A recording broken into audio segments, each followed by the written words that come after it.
is going on, guys? Thank you so very much for joining me right here for NXT on Off the Script. This is your official review for March 4th, 2020. And man, oh man, is TakeOver taking shape rapidly right before our very eyes. We got a lot of heavy influence heading into TakeOver in Tampa coming out of NXT show last night. We're going to go over all of that on the podcast today. Johnny Gargano and Tommaso Ciampa are headed for another classic in Tampa during WrestleMania weekend. And I was very skeptical about Johnny Gargano turning heel and how he would be portrayed as a heel. I do not think we need to worry about Johnny Gargano being an evil Johnny Gargano. He sat down with Mauro Ranallo and gave one of the very best sit-down interviews that I think I've ever seen in WWE. And I think it's going to put to rest not only that Johnny Gargano could be a very effective heel, but Johnny Gargano can cut a very damn good promo. So we're going to go over that and what he said. I got the clip of what he did, and you're going to hear the passion in his voice. And we're going to go over that and dissect it right here on the podcast. Velveteen Dream. The Velveteen Dream. I am a big fan of Patrick Clark and what he has done with the Velveteen Dream character. But at the end of NXT, it seems like they may be moving in a direction with the Undisputed Era and their prophecy no longer being in effect. And they may be moving on to the Velveteen Experience moving forward in the summer right here on NXT. I don't know if I'm ready for that. I really don't know if I am ready for what they did at the end of the show. I'm not sure I am ready for Adam Cole and the Velveteen Dream for the NXT Championship in Tampa. Part of me wants to love it. Part of me thinks both guys are fantastic, but there's also a small part of me that does not look at that as being a TakeOver WrestleMania weekend main event. I don't know. Maybe they'll change my mind. Maybe the story going into this and the back and forth between the Dream and Adam Cole, maybe they'll do what they need to do to change my mind. But right now, the way I sit, I'm not feeling it as a WrestleMania weekend main event for TakeOver in Tampa. We got Teagan Nox and Dakota Kai. Steel cage match. By the way, Velveteen Dream was in a steel cage match in his own right with Roderick Strong. And then we had another steel cage match with the ladies, Teagan Nox and Dakota Kai. The show was bookended by the steel cage matches. The women opened the show and the men closed the show. But we could be looking at a feud that will not die with Teagan Nox and Dakota Kai. I think after last night, I think both women need to move on from one another, and I think that's pretty much the safest bet right now after what had happened in the steel cage match. Austin Theory continues to shine. I've sang this guy's praises for months now. Keep an eye on him. He really opened up my eyes in WWE with that match against Roderick Strong on the Christmas episode of NXT. I have seen Austin Theory live twice in Evolve, and I was instantly just all eyes on Austin Theory. I'm like, this guy is gonna be the man. This guy's got it. So Austin Theory doing his thing against another one of my favorites in NXT, and that's Isaiah Swerve Scott, a guy that just exudes confidence, exudes cool, and man, he does everything just flawless. The guy is like a perfect fucking artiste in that ring. I love it. They had a great match, and then big man Keith Lee, my boy Keith Lee and Cameron Grimes setting up for a collision course for the North American Championship. But will it be Cameron Grimes getting the North American Championship? Will they call up Keith Lee following WrestleMania? Or is Keith Lee going to dispose of Cameron Grimes and we get Keith Lee and Damian Priest for the North American Championship in Tampa? Or maybe we get a four-way. For some reason, I think WWE is going to load up this NXT card with everybody they've been pushing on TV, which is something I don't want to see. But we will go over what I think and the possibilities coming out of last night's show for the North American Championship. And I cannot forget about Finn Balor, man. Finn Balor continues to be the best thing on WWE TV. They have booked him brilliantly they have booked Finn Balor. Not too much of him, not too little of him. He's always there. He always has some sort of presence on the show, whether it's an in-ring promo, whether it's something like we seen last night with him sitting in a dark room with smoke, watching footage about Imperium and what they did to him the previous week. Finn Balor continues to be the very best thing on NXT TV, and him and Walter could mean the end of Walter's NXT UK World Title reign. And we'll go over why I think that as well right here on the podcast. Thank you guys so very much for joining me here for NXT. Make sure to hit that subscribe button down below and turn on that bell for all notifications. If you guys want to check out my AEW Dynamite review, which is taking off, thank you guys so very much for all the support on that. Link will be down in the description of this very video, along with Monday Night Raw, AEW Dynamite. We're going to do off the script this weekend, as always. I think last week's SmackDown review was there, which is the best SmackDown review that I think I have done since they moved to Fox. Very angry and just very volatile, very truthful. If you guys want to go check that out. And I got 2 live streams on the channel that I did this week. One, Modern Warfare with my buddy Mr. Soldier, if you guys are into the Call of Duty Modern Warfare thing. And, man, I'm still fiending over playing Final Fantasy. Final Fantasy VII Remake, my favorite game of all time. I live streamed the demo that just came out this week. I loved it. Over an hour of Final Fantasy. If you guys want to go check that out, go and check it out. Everything you need is linked down below in the description. I was in bed at 2:30 last night, and I was thinking about Final Fantasy. This is how much I want to play the fucking game now. After playing the demo, I'm like, I got to order this game. So I went on Amazon, and I used my Amazon account to pre-order the deluxe edition off of Amazon. I'm getting a wallpaper for my PS4 that I am never changing as long as I'm here.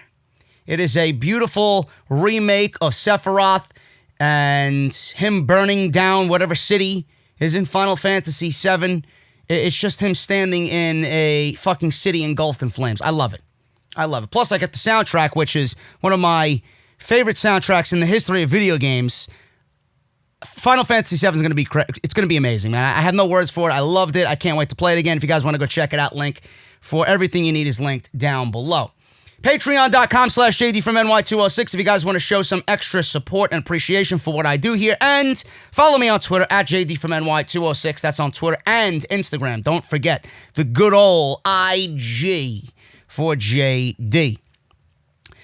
Let's start off with the open of the show. We got Teagan Nox and Dakota Kai steel cage match. I was struggling to find any interest in the beginning portion of this match. Now, this is a feud between 2 women coming out of TakeOver. They had a match that everybody praised. Some people were saying was the second best match of the night, to be quite honest. I would not argue with you. The ladies killed it at TakeOver. They really did in Portland. So, after what we seen there, Reina Gonzalez got involved. She's now the muscle for Dakota Kai. And after what had happened there in the outcome of that match, William Regal said, you know what?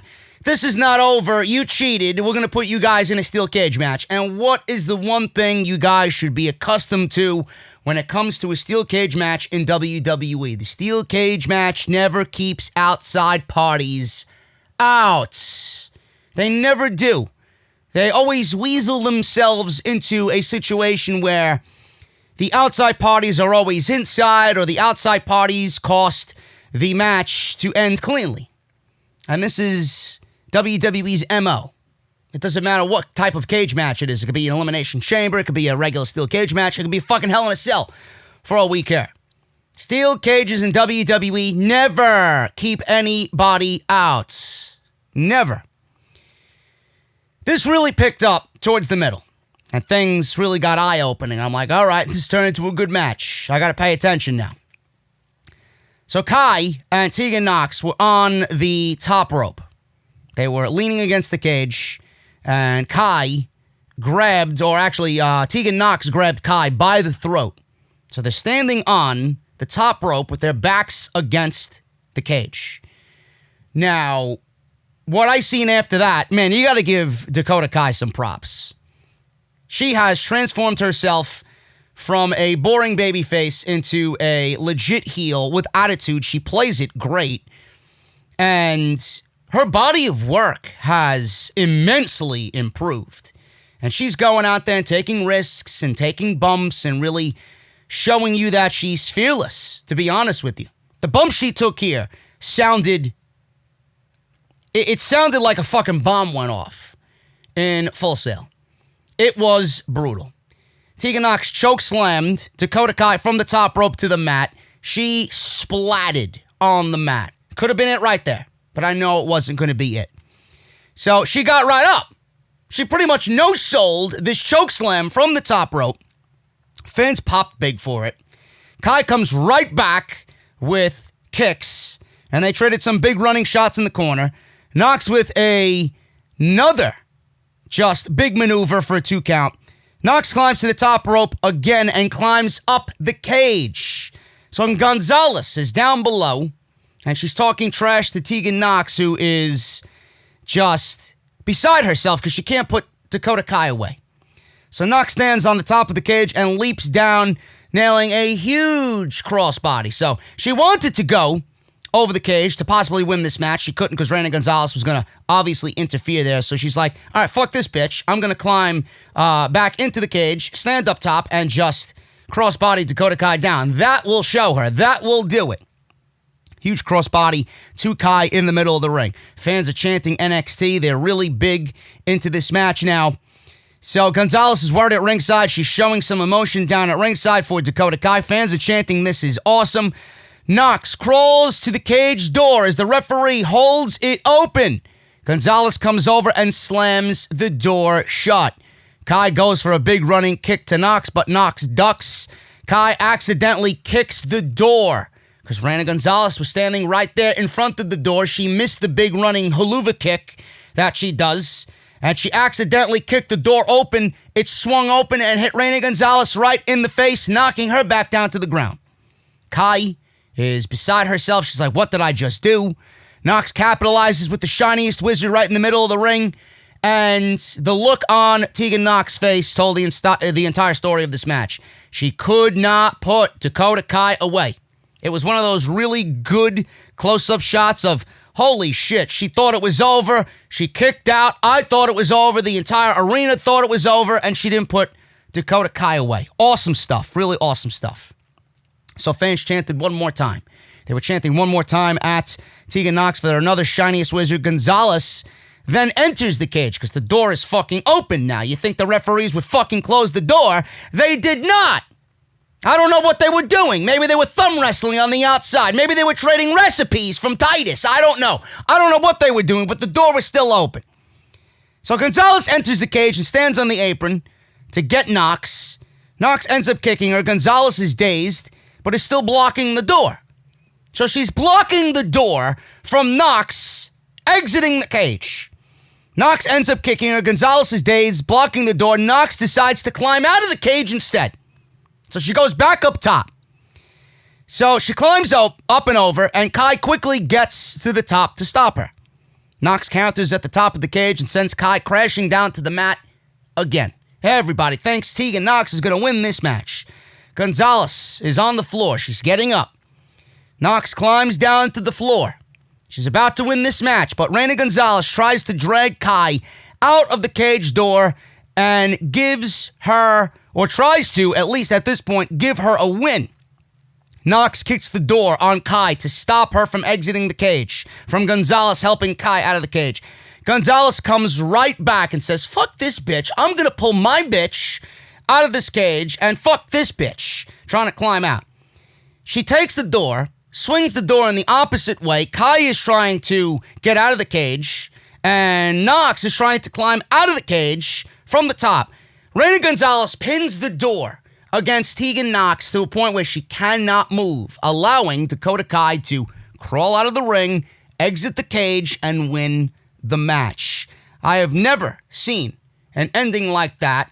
I've seen fuck finishes in steel cages like this before, but I've never seen an ending quite like that one in this match. I thought the stretch, the last 5-6 minutes or so in this match were fantastic. I love the fact that WWE has been creative about their last 2 steel cage matches in Full Sail. The first one was with Io Shirai and Shayna Baszler, I believe, and then Candice LeRae got involved. That was really awesome as well. So I got to give it to WWE for coming up with the creativity to just end these steel cage matches when you know they want to book some sort of outside interference. Is this the end of this feud? I want to say yes, but I don't think so. I think both women need to move on. I really do think that Teagan Nox, to me, it's too late. To me, it really is too late. She lost the takeover. She lost this match. What else could they possibly do to end this and blow this feud off? Matches like this and matches like the one in Portland usually blow feuds like this off. So what are they going to do? What more could these women do to prolong this feud? And I honestly, as I sit here thinking about it, I don't really care to see another match between these two. They've literally done everything humanly possible that they could do to one another in 2 different types of matches, both of which, like I said, should be the ending and closure to this particular feud. I don't know what else they could do. I think both of them, it's best for both of them to move on. I think Teagan Nox goes on to do something and maybe get her momentum back, and Dakota Kai takes this and uses it and maybe turns it into a potential shot at the NXT Women's Championship. I think that would be great. Now she's got some extra insurance in Reina Gonzalez, and if that's the case, she should be very confident about her abilities to maybe one day be the NXT Women's Champion. I thought this was great down the stretch. For the most part, the first half was kind of We didn't really see anything all that spectacular coming out of their match in Portland, but the last 5 or 6 minutes, like I said, were really, really good stuff with a very creative ending. It's just WWE's MO that these matches end in a fuck finish. Steel cage matches don't usually keep the outside parties out. Dakota Kai wins, and that is hopefully the end of the feud. We see a video package which is pre-recorded from Finn Balor. Balor is sitting watching the Imperium guys, Marcel Bartel and Fabian Eichner, attack him on the previous week's version of NXT. And he wants to thank Walter, the NXT UK champion, for forcing his hand this time by sending his Imperium goons, Fabian Eichner and Marcel Bartel, to Full Sail last week to take him out and send a message directly from Walter. Balor says Walter is not going to like his reaction. Balor says he will see Walter sooner than he thinks. Now, I don't know what that means. I know that the NXT UK show has been taped in advance. Does Finn Balor show up over there? I think we would have heard about that already with being the show being pre-taped. I don't know. I don't recall Finn Balor being a part of those tapings. Maybe he was. But this is going to be a match that I honestly think could steal the show at TakeOver. You know they're getting this ready for TakeOver. You know that Triple H is going to load this show up with as much as he can just to give it that WrestleMania feel. And Walter was on TakeOver during WrestleMania weekend last year when he won the championship from Pete Dunne. Could this be a coming of a full circle type of deal for Walter? He won it last year. Is he going to drop it this year? Now, a lot of you guys might not like Finn Balor for his size, but Finn Balor has been the very best thing on NXT TV, and that includes a Johnny Gargano and Tommaso Ciampa feud and Keith Lee right now that are just unbelievable. You're not going to get one negative thing out of my mouth about Johnny Gargano and Tommaso Ciampa. I could watch them feud all year long. I don't give a shit. And the roles are reversed. It makes it that much more interesting to see the babyface now in Ciampa and the heel in Johnny Gargano. Keith Lee has been phenomenal in his ascent to the North American Championship. But Finn Balor, Triple H took Finn Balor back down to NXT after Finn Balor was absolutely destroyed on the main roster. And I didn't really have any hope about Finn Balor doing anything special in NXT. I thought it was another maneuver in the AEW effect to counter AEW. They're not really using Balor as a face of the promotion. They're not really pushing him in the spotlighted role. He's not the world champion. He was fighting for the world championship not too long ago. You know, he was in a big feud with Johnny Gargano, which ended. but he's not the face of the brand. He's nowhere near the world championship scene. They're not using him as a way to counter AEW. I don't think anything NXT is going to do is going to be able to counter AEW. It's just a lost cause at this point. AEW just owns Wednesday nights. It's the way it is. Nothing NXT is going to do is going to beat AEW. Not unless you bring a Roman Reigns or fucking Brock Lesnar down to NXT, but I don't foresee that happening. Maybe. Who knows with Vince and his demented fucking mentality. But Balor, he's been so low-key that it makes you want to see him more. I am more interested now in Finn Balor than I've ever been interested in Finn Balor. He's got this cockiness to him. He's got this fucking intensity to him. He's got this, I'm better than you and I know it attitude. His aggression is absolutely intoxicating. It really is. And a lot of you guys might not like Finn Balor based on his size. I get, Finn Balor's a vanilla midget all the time. But if you look on that NXT UK roster and look at who has failed in their attempt at taking Walter down, Joe Coffey, Tyler Bate, I would say Tyler Bate is the number one candidate to take that title off of Walter. I don't see it happening. But if you want someone who is legit and in the eyes of the fans, a believable threat with a huge presence on the WWE roster, look no further than Finn Balor. I don't know how much longer Walter can remain undefeated for that NXT UK championship.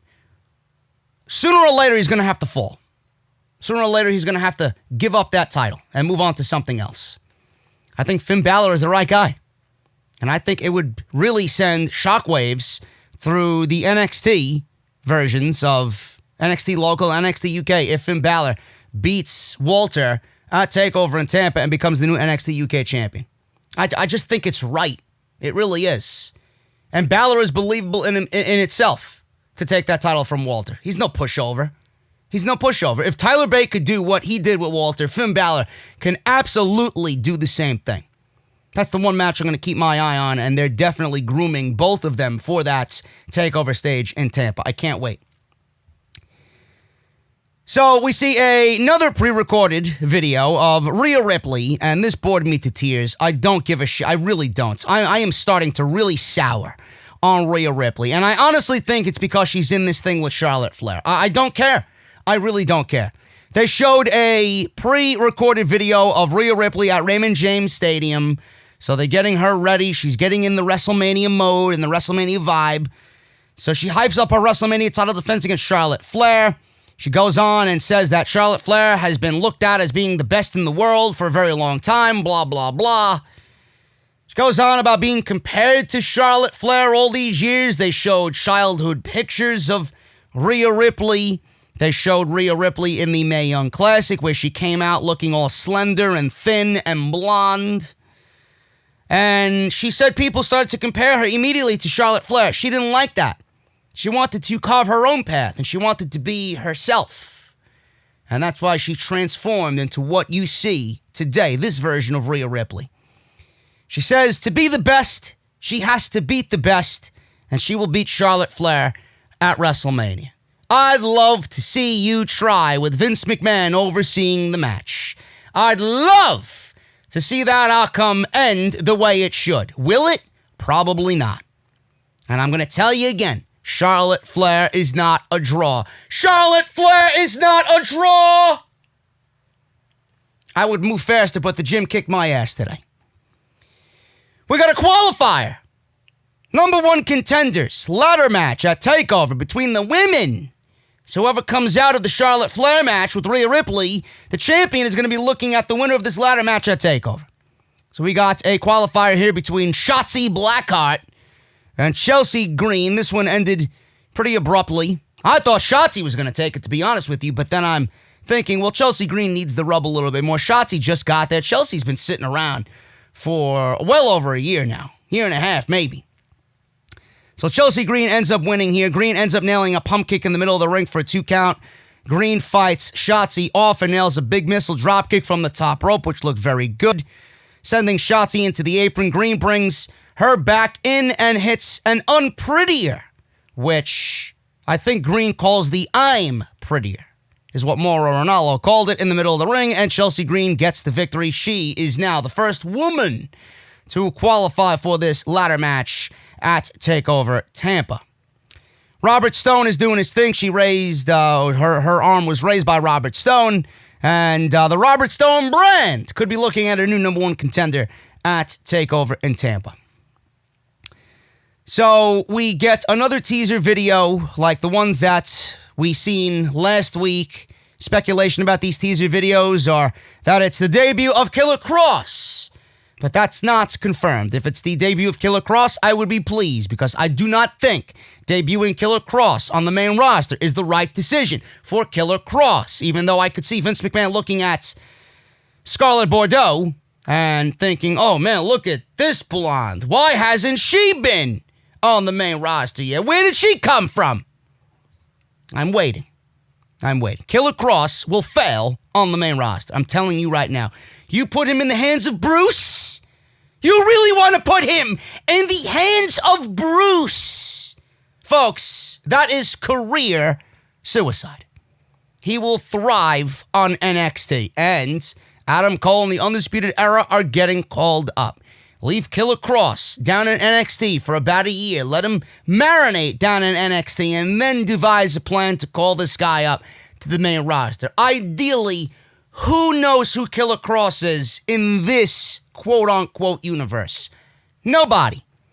Killer Kross is not AJ Styles. Killer Kross is not going to have that AJ Styles vibe when AJ debuted in the 16 Royal Rumble. Not going to happen. AJ is AJ.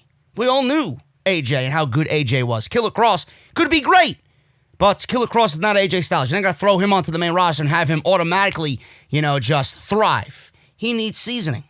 And he's been off TV for a long time now. Impact let him go well over a year ago. So he needs to get back and acclimated into the WWE way of how they do TV. Maybe get his character over with that audience before moving on to something else. Why throw him into the fire where he will undoubtedly fail because nobody knows who he is? I don't want to see that happen. The guy is too talented to fail right out of the gate. And I really do not have any faith in NXT talents or potential NXT talent on the main roster. After what we've heard and seen from Ricochet on the main roster, I do not want anybody from NXT being called up ever again. I don't. It is a fucking shame what's going on right now on the main roster with NXT talent. So we go back to the ring. The announcers mentioned Dominik Dijakovic being on the shelf with a knee sprain suffered in last week's loss to Cameron Grimes, and then he was attacked by Damian Priest. So Keith Lee is making his way out with the North American Championship. Keith Lee takes the microphone incredibly over as Keith Lee. Fans start chanting for him, oh, bask in his glory. Love it. I love it. Lee talks about people invoking his name since he became champion, guys that want to fight forever, like Dijakovic, or men who want to live forever, like Damian Priest. Lee gives Priest some credit for taking matters into his own hands, and before he can even mention anything about Damian Priest further, Cameron Grimes comes out, and he has a microphone with him. I'm a big fan of Cameron Grimes, man. I love his presentation. I love his look. I love his in-ring ability. He's fucking great. And I love his theme music. It fits him so well. So fans are booing Cameron Grimes. This was probably one of the best things on the entire show, if not the best thing on the entire show, outside of the Johnny Gargano and Mauro Ranallo sit-down. Grimes says Lee doesn't need to be talking about Priest or Dijakovic. He needs to be talking about good old Cameron Grimes in that southern accent, that North Carolina accent. Fans are chanting, no one likes you. They were all over Cameron Grimes. Cameron Grimes got legit nuclear heat in this segment. And Lee had the title on the mat. He took his jacket off. He was ready to fight right then and there. But he let this poor schmuck talk and get out whatever he needed to say. Grimes goes on hyping himself in response to the chants and saying he likes himself. Grimes says he has something to say, but the boos got louder and louder and louder. Every time he spoke, the boos were just raining down upon him like Tommaso Ciampa like level. So Lee would put his hand up and he would He's like a fucking conductor in the orchestra. He puts his hand up because he wants to speak, and the crowd died down. So it's amazing. When you know that you have the crowd in the palm of your hand like that, when you could do that, when you are a conductor in a pro wrestling ring and you're that over and you can do that, I mean, the sky's the limit for this guy. That just goes to show you that this guy is going to be the man in WWE. I hope so. Again, I don't have any faith in this fucking company to do what's right, but man, you could tell how big of a superstar Keith Lee is going to be when he can put his hand up and command the fucking crowd like that. It's a thing of beauty, man. It really is. So, Lee says Grimes made the gravest mistake of his career. Oh, like Ricochet during the main roster. He made the gravest mistake of his career, too, by being on the show called Monday Night Raw, which emanates on Monday on USA Network from 8 to 11. There you go. Good old Rick O'Shea. Bro, I know you got Hunter's number on speed dial. I think it's about time you give him a call and ditch those Alexa Bliss fucking trunks that you're wearing. You fucking geek. And this is coming from somebody that loves Ricochet. He needs a resuscitation. Quickly. So the boos almost drowned out Cameron Grimes. Lee gets the fans to stop. And Grimes keeps ranting. They start booing again. Lee actually wants to hear what Grimes has to say. So Grimes said some people would say that Dijakovic vs. Lee at TakeOver Portland was a 5-star match. But William Regal has given Grimes a title shot for the North American title next week. And what Lee needs to realize is, wait for it, he shoved Grimes so hard that he rolled out of the ring and splatted on the floor. I don't think Keith Lee knows how fucking strong he is. He shoved this guy like he was a fucking sack of garbage, and he fell right out to the mat. So Grimes is furious. Lee promises Grimes an equal opportunity ass beating for next week.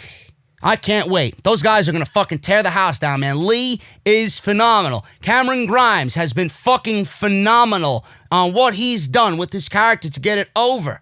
And his in-ring ability is just great.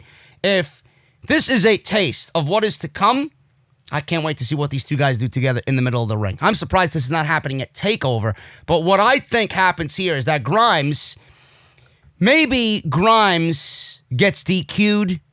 Maybe we get a continuation, because I honestly thought this was going to be the match at TakeOver. Maybe we get Dijakovic, maybe we get Damian Priest, maybe we get Keith Lee and Cameron Grimes in a fatal four-way match at TakeOver. Now, I don't like that idea, throwing that out there as a possibility. I hate that idea, actually. Cameron Grimes could lose. Cameron Grimes could lose in a superstar, 5-star effort. Still be put over, but Keith Lee retains. It's too soon for that title to be off Keith Lee. Maybe they have Lee go through Grimes, and then we get Damian Priest at TakeOver. I don't really look at that as being a TakeOver match, but being that Dijakovic brought Keith Lee to a 5-star match, or damn well near a 5-star match, maybe we could see what Damian Priest could do. I think I'd be very interested in seeing Damian Priest and Keith Lee on that type of stage and what they could do. I'm not going to take anything away from Damian Priest. The guy's fucking good. You know, mixing it up with somebody like Keith Lee, it could end up being like Dominic Dijakovic and Keith Lee. But Cameron Grimes, man, I don't want to see him suffer so many losses. I really want him to really stand out on this show. Maybe he takes the title. Maybe he takes the title and Keith Lee is being called up to the main roster. I don't know. But I honestly think that Grimes is going to be factored into this North American Championship thing going into TakeOver. Whether that's with all 4 of these guys, I have no idea. It's going to be very interesting to see play out. And I think these guys are going to tear it down next week. And next week's show is at the Performance Center. They are not going to be live from Full Sail University. So make sure you guys are aware of that. We see a video from Austin Theory, and he was being interviewed, and he went on to say that he is the very best that NXT has to offer. He's the greatest of all time in the history of NXT. Of course, that's what Austin Theory would say. And then Isaiah Swerve Scott was listening to him eavesdropping from the distance, and he walked over and he said, "Did I just really hear you say you're the greatest that NXT has to offer? Why don't you show me and prove that to me tonight against Swerve?" There you go. So we got this match. We got this match planned for tonight. Kyle O'Reilly and Bobby Fish versus Oney Lorcan and Danny Burch. This is a rematch from a couple of years ago when the team of Oney, Lorcan, and Danny Burch actually teamed up for the tag team titles against the Undisputed Era. Fantastic match that was very much takeover worthy with what they did, and the end result proved that it was takeover worthy. I love that match. It was one of the best tag team matches of that particular year. I believe that was the first show that they did in Chicago for TakeOver. Awesome stuff. Awesome stuff. I think that was the TakeOver where Pete Dunne beat Tyler Bate for the not the North American Championship, the UK Championship. I think that was the same show. Great tag team match. So these two teams, you know that they work very well together. This was a fun little 12-minute match or so. Undisputed Era wins here to try and maintain that momentum so that they can prove to William Regal that they are in line for another tag team championship opportunity. So we got Burch and O'Reilly unloading on each other. O'Reilly takes Burch down and focuses on the ankle, but Burch reaches the rope, or for the tag, rather. O'Reilly slams Burch back on his head. Fish tags back in and kicks Burch, but Burch levels him with a huge right hand to the face. Fans are really trying to rally behind the baby faces here. O'Reilly tags in and grabs Burch's leg to stop the tag. O'Reilly slams Burch back. Burch finally tags Lorcan in, and Lorcan runs crazy on the UE. Unloads on O'Reilly with chops and an uppercut. Lorcan with a standing side suplex to O'Reilly. Fish runs in, but Lorcan unloads on him as well. Blockbuster to both guys. Lorcan sends both guys to the floor and nails a big dive on both of them. Fans are going crazy chanting NXT here. Lorcan brings it back in and runs from corner to corner on each of the UE, hitting them with strikes. Fish and O'Reilly come right back out of nowhere, exploding out of their individual corners, hitting the double team high-low in the middle of the ring, and O'Reilly makes the cover for the win. So the UE picks up the victory here on NXT. After the match, Fish and O'Reilly are in the middle of the ring, cutting a promo. They brag on winning and getting back to their winning ways. Something is weird. Something is missing. The NXT Tag Team titles. Fish says the titles are with an undeserving loser tag team, the Loserweights. Fish says their patience has run thin. Adam Cole is taking care of business tonight, and Roderick Strong will shut them out of the Velveteen Dream. And then that's all that is left. The theme music of Matt Riddle interrupts these guys' promo. And out come the Broserweights. Riddle and Dunn are standing at the top of the ramp, and they undoubtedly want to give the Undisputed Era a rematch. Riddle says the fans also want to see the rematch, but they're not too thrilled. Bro. I'll give you the rematch, bro. You know? Stallion Riddle and Stallion Pete. We'll give you the match. So Riddle says that's all that's left. And all that's left is NXT General Manager William Regal granting this rematch. The grizzled young veterans, Zach Gibson and James Drake, suddenly attack the Stallions from behind, and they throw Pete Dunne off the stage. They put the boots to Matt Riddle. Fish and O'Reilly are watching from the ring. Gibson takes the microphone and says he doesn't care about O'Reilly and Fish getting a rematch. Gibson says as far as the titles are concerned, it's out with the old and in with the grizzled. Young veterans, soon to be recognized as the world's #1 tag team. So there you go. Now, I don't know what happens here. I don't think that they go with the grizzled young veterans at TakeOver. I really don't. I think the match, obviously, and again, I could see a triple threat match happening. I don't want to see a multi-team match. I don't want to see a multi-person match. But I feel like that's what they're going to do for this particular TakeOver. They're going to load this show up with everybody.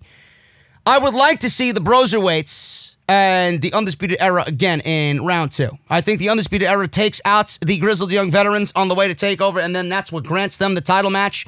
And then we get the title match happening at TakeOver, and maybe we see the Broserweights implode. Maybe Pete Dunne turns on Matt Riddle, and maybe we do get a triple threat match. I don't see the Undisputed Era winning the tag team titles. Maybe Pete Dunne joins his NXT UK guys and turns on Matt Riddle. And then we get a series of Matt Riddle versus Pete Dunne matches at the following TakeOver. I don't know. But it looks like these are the big 3 tag teams in the division right now. They need to start building more and more teams up as a viable threat, because once the Undisputed Era are gone, which I feel will be after WrestleMania, there's not going to be many teams left. So maybe it isn't really a good idea to break away Pete Dunne from Matt Riddle. The grizzled young veterans aren't really over like they are in the UK here in the States yet. They got the capability to do so. I think they're phenomenal at what they do, but the crowd really isn't as invested in them as a tag team like they are in the UK. NXT needs some more tag teams. The reason why the Dusty Classic was so great this year was because they included NXT UK tag teams. And it just was a lightning in a bottle situation. It was the right time to do that. And NXT got lucky because normally they don't have, they don't have as many teams as they do in NXT. And they had to seek using NXT UK teams. So they got away with having a great Dusty Classic. Normally they don't do that. Normally it's just comprised of teams, makeshift teams that are already well established in NXT, and everybody's from the NXT local brand. They're not going out to get NXT UK teams. So just based on that aspect, it needs to be built up. A tag team division needs to be a little bit more prominent in NXT. It's the weakest part of the entire show, to be perfectly honest with you. And that has not been the case for a very long time. The tag team division was one of the hottest things in all of wrestling down in NXT, and now it seems to be on the back burner. So we'll see what happens with that, but I could definitely see Pete Dunne turning on Matt Riddle eventually. So we got Isaiah Scott and Austin Theory. This was awesome. Austin Theory is in the middle of a superstar push. Before you know it, this guy's going to be all over the place. I'm telling you right now. He's been featured more and more on NXT TV. They know what they got in him. They know that he could be the man. And the guy is pretty damn good at what he fucking does. So Austin Theory right now is trying to make a comeback towards the end of this thing. He capitalizes with the RP1, which is his cross-legged Ushigoroshi type maneuver. He drapes Scott over his knee. Scott still kicks out somehow, and Theory is obviously just beside himself here. How the fuck did he kick out of that? Back and forth in the middle of the ring. Theory fights in from the apron, rolls in with a big takedown. He was rolling into the ring, and Swerve took him down with a big takedown into an arm submission in the middle of the ring. So that was a nice transition there. Theory tries to power out, but Scott keeps the hold applied. Scott with a big kick to snap Theory's arm back. Theory yells out and rolls around in pain. That snap, it had to be, I don't think I seen it because it was so late at night and I was fucking tired. Looks like Scott slapped his thigh or something, but that sound really sold the effect of the arm snap. And Austin Theory sold that beautifully, man. The kid gets it. 22, 23 years old, and he's selling the arm. I'm thinking his arm is snapped. He's going to use his arm somehow to fucking finish this match. Austin Theory had his arm snapped. He sold that fucking thing until the end of the match and until the bell rung. I love it. This is the one thing that stood out to me in this match. So, he snapped his arm, and Mauro is selling the arm. Theory ends up turning it around with a rake to the eyes with his good arm. He did not use his bad arm. He raked Scott in the eyes with his good arm, with his good hand, sending Scott to the mat, blinded. Theory then follows up immediately with his ATL finish. He did not use the bad arm. He only used the good arm. His arm was always tucked in and lifted Scott up with his good arm into the Death Valley driver position and delivered his ATL. The Austin Theory launch. Done. Covers him for the pin. Excellent. Excellent. Excellent stuff here. Austin Theory is going to be an absolute stud on WWE TV. Guys, Johnny Gargano and Mauro Ranallo. Easily the best thing on the entire NXT show last night. I have it all queued up. And I want to show you, not show you because I can't, but I want to play what Johnny Gargano and Mauro Ranallo did. I got it queued up here. You're going to hear the soundbite. And I'm just going to watch because this was just phenomenal stuff. From both Mauro, the way he sold Johnny, just dipping in and out of just being psychotic. Johnny was calm and then angry, and then he just exploded at the end of this thing. And Mauro sold it brilliantly. This was awesome stuff. Why did Johnny Gargano attack Tommaso Ciampa? Asks Mauro Ranallo. This is Johnny Gargano on last night's NXT. You know the respect I have for you as the heart and soul of NXT, but we need to talk about what transpired just over 2 weeks ago at TakeOver Portland when you attacked Tommaso Ciampa. Ciampa says he knows why. The rest of us want to know why, Johnny. Yeah, everyone wants to know why, right?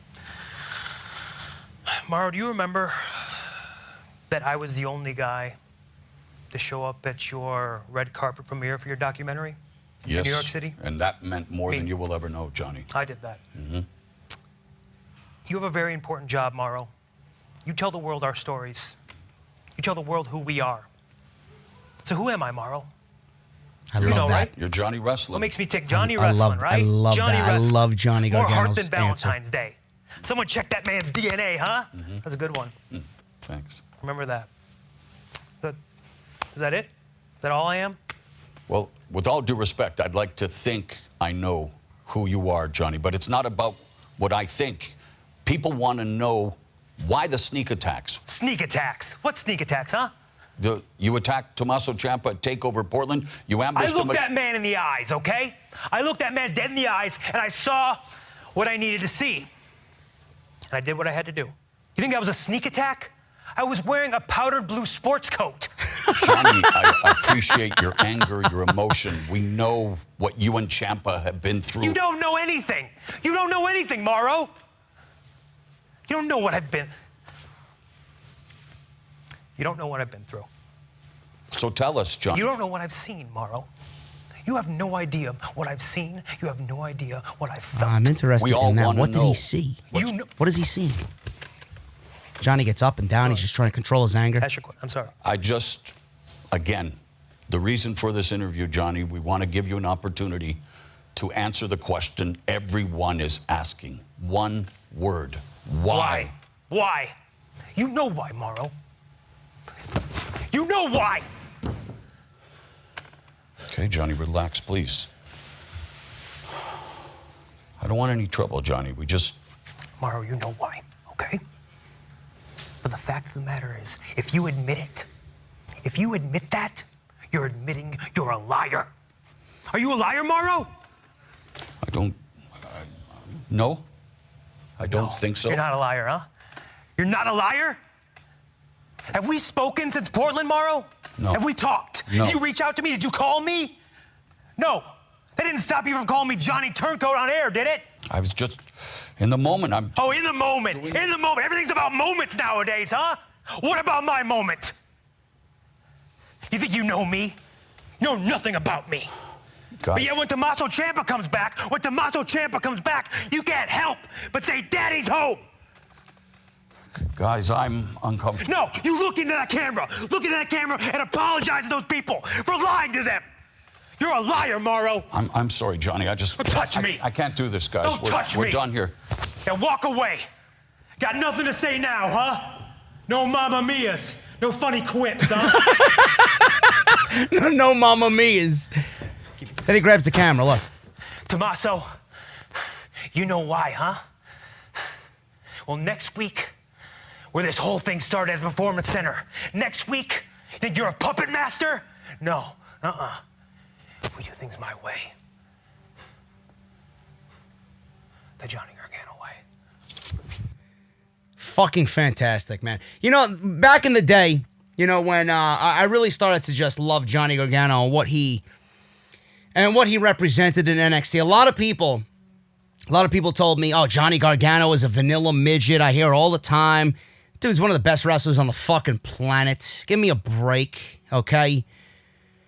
A lot of people said that Johnny Gargano could not cut a promo. He'll never be over in WWE because that's one thing that he just cannot do right, is cut a promo. I think this shuts everybody up. You know, people said the same thing about Daniel Bryan as well when he first entered the WWE and he was just getting into that role of being Daniel Bryan, right? Everybody said the same thing about Daniel Bryan. Can't cut a promo. I think Daniel Bryan kind of shut everybody up as well. Because when Daniel Bryan cuts a promo, you see the passion, you see the emotion. Johnny Gargano's the same way. He's almost cut from the same cloth as Daniel Bryan. I thought this was one of if not the very best sit-down interviews that WWE has conducted on their TV in the last decade. This was fucking great. And they left you with a cliffhanger. The Johnny Gargano way, what is he going to do? What is he going to do to Tommaso Ciampa next week at the Performance Center on NXT? What has he seen? What has he seen? No more Mamma Mia's, no more quick one-liners by Mauro. Mauro sold that beautifully. He sold, the compassion for Johnny. He sold the fear after Johnny started getting aggressive with him. And then he ended up walking off because he was feeling threatened in that moment. He felt like Johnny Gargano was going to do something, and he didn't want to be in the midst of this unstable Johnny Gargano. This was absolutely brilliant television. I loved everything about this segment. And again, I don't know who is going to shit on a Tommaso Ciampa Johnny Gargano match in any iteration. I don't know. It's like people are coming out and saying, well, if WWE did this on the main roster, it would be JD complaining about it. If this was the main roster, I would have watched these guys wrestle 14 different fucking times, and of course, I'd be over it. These guys have wrestled 3 fucking times, okay? And then in between, tagging and just selling the entire, Johnny Gargano is Tommaso Ciampa's best friend and vice versa. 3 times. 3 times. It was going to be a 4th, but Tommaso Ciampa got hurt. And now, this year, we're getting the same match that we should have got last year for the NXT title, maybe in a stipulation of sorts, and the roles are reversed. After seeing the classics that they put on, after seeing the 3 matches that will go down as some of the very best matches that this company has ever seen, you're going to complain about these guys doing it again WrestleMania weekend? Bro, get over your fucking self, really. Seriously. Maybe the best thing all weekend that weekend, because I'm certainly not looking forward to anything on WrestleMania's card as I'm looking forward to that. This was fantastic. Steel cage match, main event, Velveteen Dream versus Roderick Strong. This one started off rather slow. Again, these steel cage matches, the one thing that they both have in common is the fact that the ending sequence of both was really, really good. So Strong, towards the end of this thing, Strong with Dream, both standing on the top rope. They trade shots back and forth. Dream tries to climb over the top of the cage, but Strong stops him. Strong nails a massive Olympic slam from the top of the cage to the mat. Strong is slow to crawl over and make the cover on Dream, but Dream kicks out at 2. Dream tries to crawl out of the cage door, but he's stopped. They get into it again. Strong tries to crawl out of the door. Dream stops him and ends up hitting the Dream Valley driver. Dream with another DVD right after that one. So 2 consecutive Dream Valley drivers. Dream goes to the top of the cage. Strong is laid out in the middle of the ring. Adam Cole, Kyle O'Reilly, and Bobby Fish come out with weapons. Dream jumps back down to the mat, lands hard. He didn't even jump on Roddy. He jumped down from the top of the cage. And that's a surefire way of you getting hurt. I don't know what the fuck he was thinking in that. That was a little risky by the Dream jumping down from that height down to the mat because he's seen the Undisputed Era come out. So, Dream swings a kendo stick he swings a kendo stick and it lands right in the hands of the Undisputed Era members to try to enter the cage. O'Reilly gets knocked to the floor. Cole is inside the cage now, but Dream launches him from the top to the floor. Strong is close to escaping through the door, but the Dream stopped him. Dream shoves Strong from the door to the floor in a surprising move out of nowhere. So Strong landed on the floor and wins the match with the assist from the Velveteen Dream. Dream shoved Strong outside of the ring to lose the match purposely. Dream wanted to lose because what he wanted was not the win over Roddy. What he wanted was Adam Cole. So now Adam Cole is locked in the cage. Dream took a pair of handcuffs and locked the door with the handcuffs. Nobody was getting in. Undisputed Era guys were all on the outside. And he had weapons in the cage to thwart them away. Now he's in the ring with Adam Cole. It wasn't about Roddy. It was about the NXT World title. After the match, it's clear why Dream shoved Strong out of the cage. Dream shuts the door, locks himself in the cage with Adam Cole. Dream unloads on Cole. Dream launched Cole into the cage, knocking Fish off the cage from climbing up. Dream unloads on Strong with a kendo stick as he tries to climb back in. Dream takes Cole down again.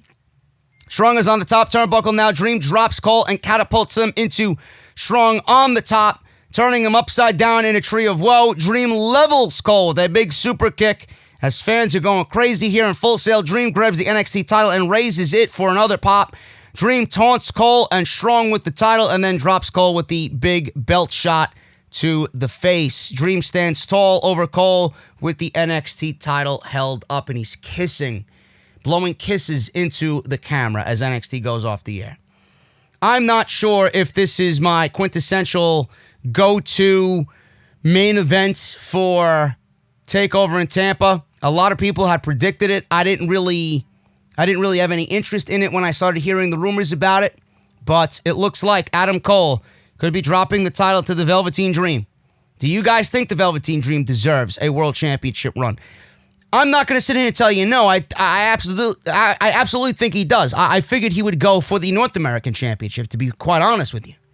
I thought he'd go and try and get his belt back from Keith Lee, but now he's got his eyes set on something bigger. And the Velveteen Dream might be the one thing that sends the Undisputed Era packing to the main roster. I just don't know in the aftermath if NXT is going to produce matches with the Velveteen Dream that are takeover level main events worthy. We've seen it before. We've seen him do it with Ciampa. We've seen him do it with Black. But Dream has been out of the spotlight for a little bit. This is the first time he's been back in a very long time on NXT television. It's going to get used to, it's got to sit with me a little bit more. We got to get used to seeing him back on TV a little bit more. But TakeOver's taking shape. It looks like we might be getting the Undisputed Era versus the Broserweights. It looks like we might be getting Adam Cole versus the Velveteen Dream. Maybe some sort of four-way for the North American Championship. Finn Balor versus Walter for the NXT UK title. We got that 6-woman ladder match. Number one contender. And then Tommaso Ciampa and Johnny Gargano at TakeOver. Sounds good on paper, man. Take my money. Seriously. Should be an amazing show, but I'm still sitting here needing to warm up to the fact that Velveteen Dream is going to be possibly the NXT World Champion when all is said and done. I don't know.